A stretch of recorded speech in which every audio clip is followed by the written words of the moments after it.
Welcome to the Enneagram with Chelsea and Nicole. This is a positively deviant culture podcast anchored in the Enneagram. Today, we're talking about the core brilliance of the three. We invite you to go back and listen to some of our introductory episodes so that you can learn about what this model is all about. It's really about discovering more about ourselves, about others, and then using those insights to create a lot of powerful outcomes in our lives.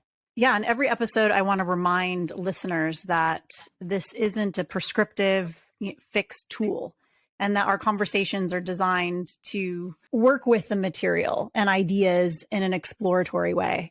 And as long as I've been working with the Enneagram, my knowledge and application, continue to evolve.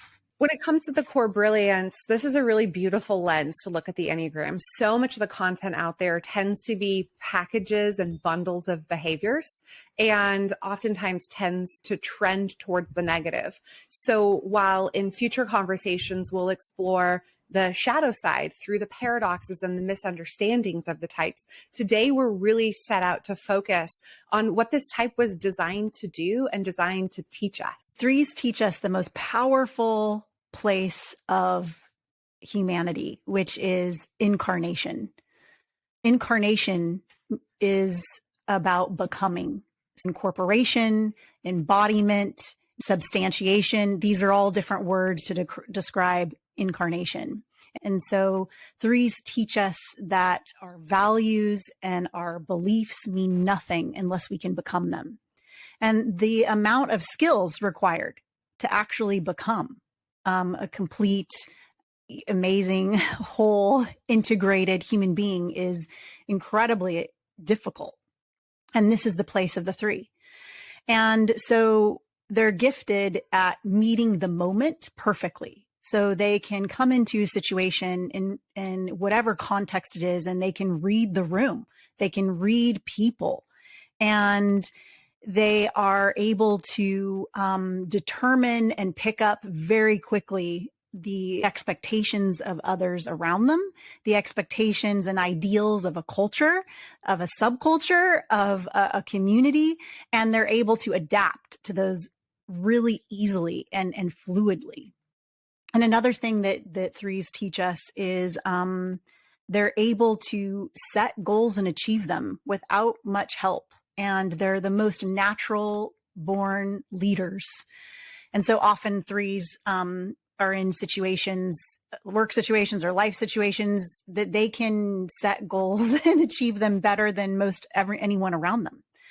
And that is tied to their brilliance of being able to become whatever is necessary for the moment. So this is really, to me, an incredibly inspiring place of incarnation. I think it's ultimately what humans are at our best is that if we're not being fully incarnated, then we're fractionalized, compartmentalized projections of our society and our family or whatever, right? So the place of three is this ability to become the truest form of substantiation and incorporation and embodiment. This is the place of three. This is what threes teach us. And the three in us actually we need in order to become fully human.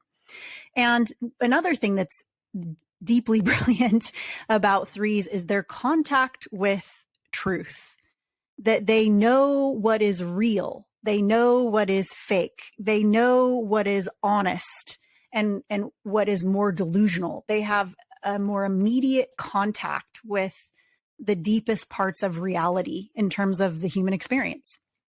And so this is also all of these pieces of their brilliances and strengths make up the ability to be leaders, the ability to become.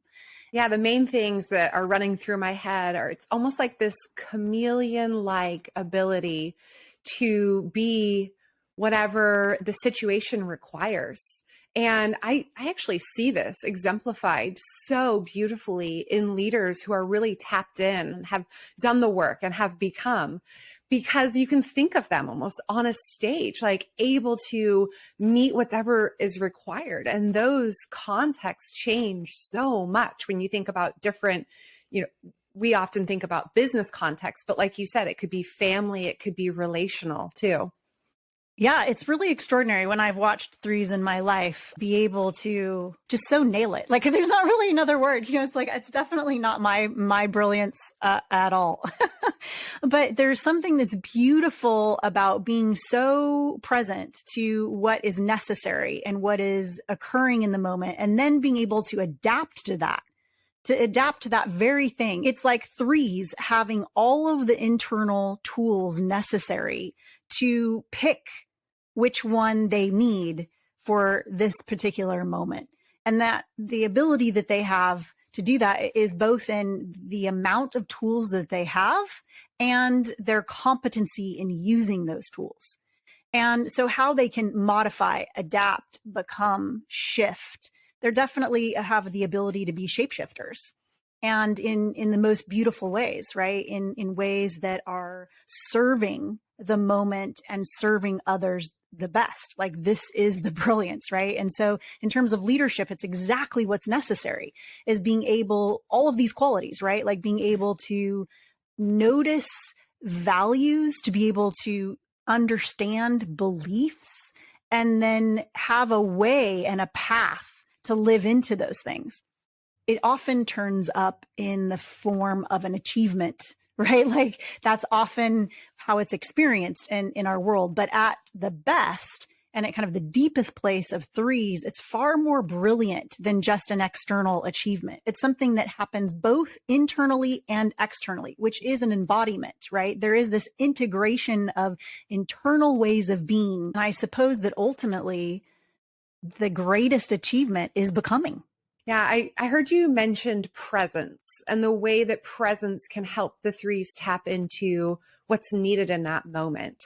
What's really interesting when we talk about the brilliance of each type is that at the moments when each type is very integrated into the best parts of themselves, which means they're also taking on the best parts of other types, right?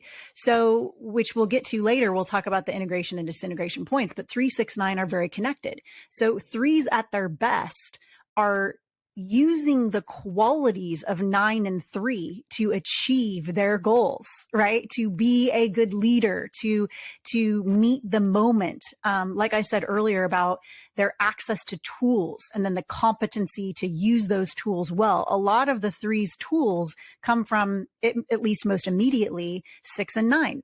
And the place of 9 is presence and acceptance. And, all the tools, and we'll get to that later. But yes, it involves a complex set of skills and set of abilities that require a certain wisdom and timing and sequencing. And threes are able to put all of this together without much help and not too much consideration. And this is what is actually brilliant, right? It's like, and I've seen threes do this where I walk into a situation and threes have finessed a moment so beautifully, or have been able to switch and massage a moment, right? Like there's all different, this takes on different forms, whether it's in conflict, whether it's in alignment, right?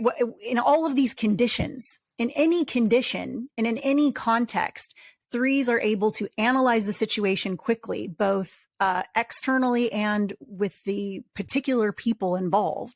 And they're able to assess and then deploy what is necessary to have the very best outcome. And this is incredibly inspiring because it just is really complex and it's comprehensive. And then when it actually, we can witness the result and the beauty of a particular outcome, it's like, wow, damn, how did they do that? So this is the place of a 3. We can tap into all different types, but neither of us are a 3. That's not our core operating type.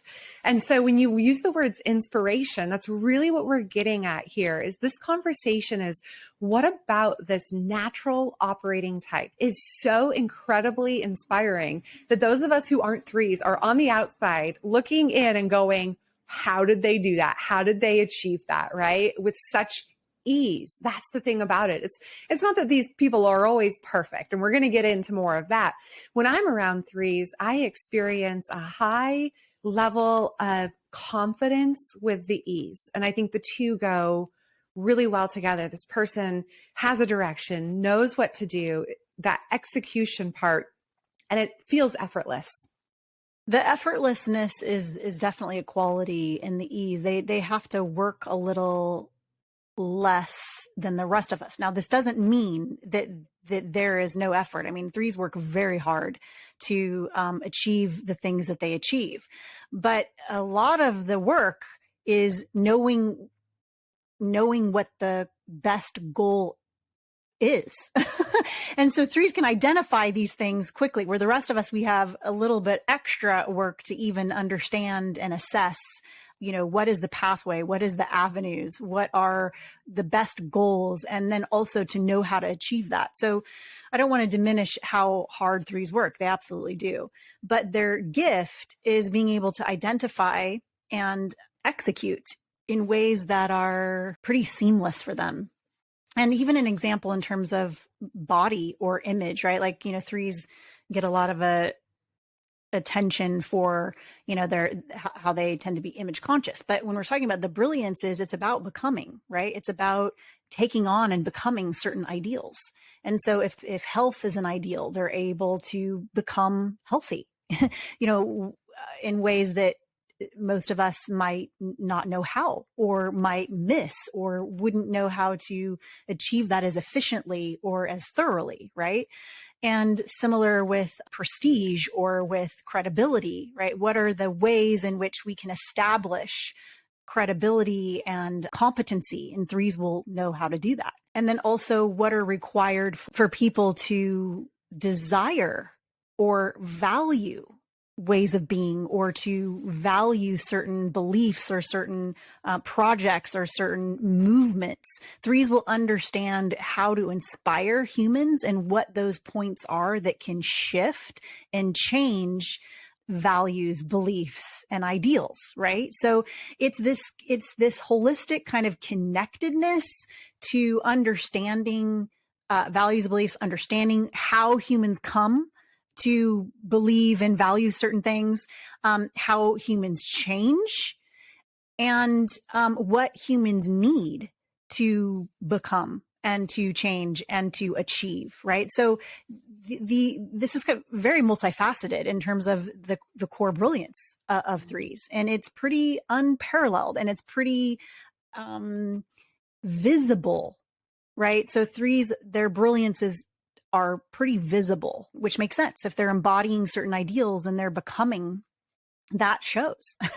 And it is impressive, right? So yeah, this type is inspiring. So not only that we're inspired by the fact that this core brilliance is so amazing, but I think that the way that people who are threes show up, do they cast vision? Would you associate vision when we talked about like this knowledge to know what the goal is and go after it and execute it? Would you say visionary is another aspect of this brilliance?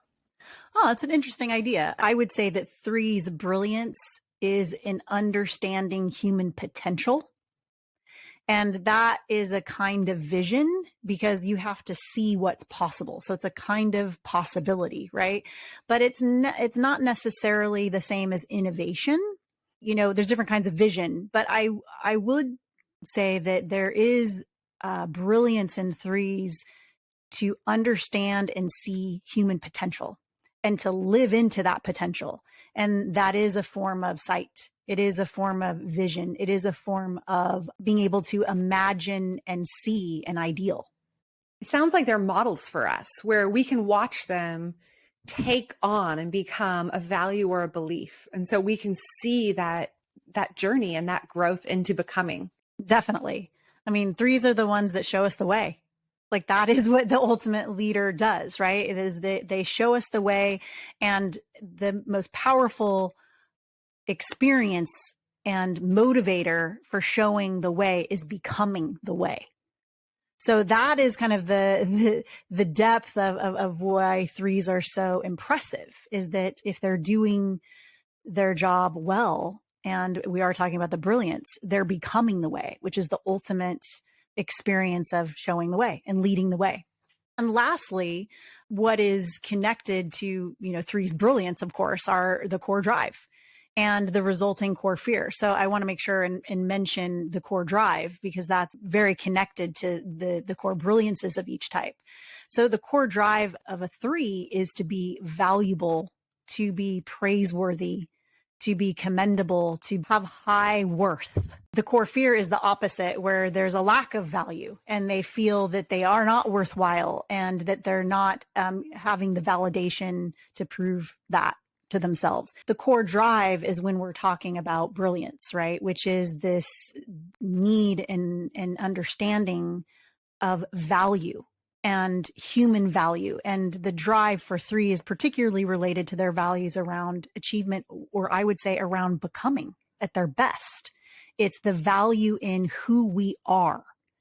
And that is the brilliance of a 3 ultimately, is how they understand value is in who they become and who they help everyone else to become.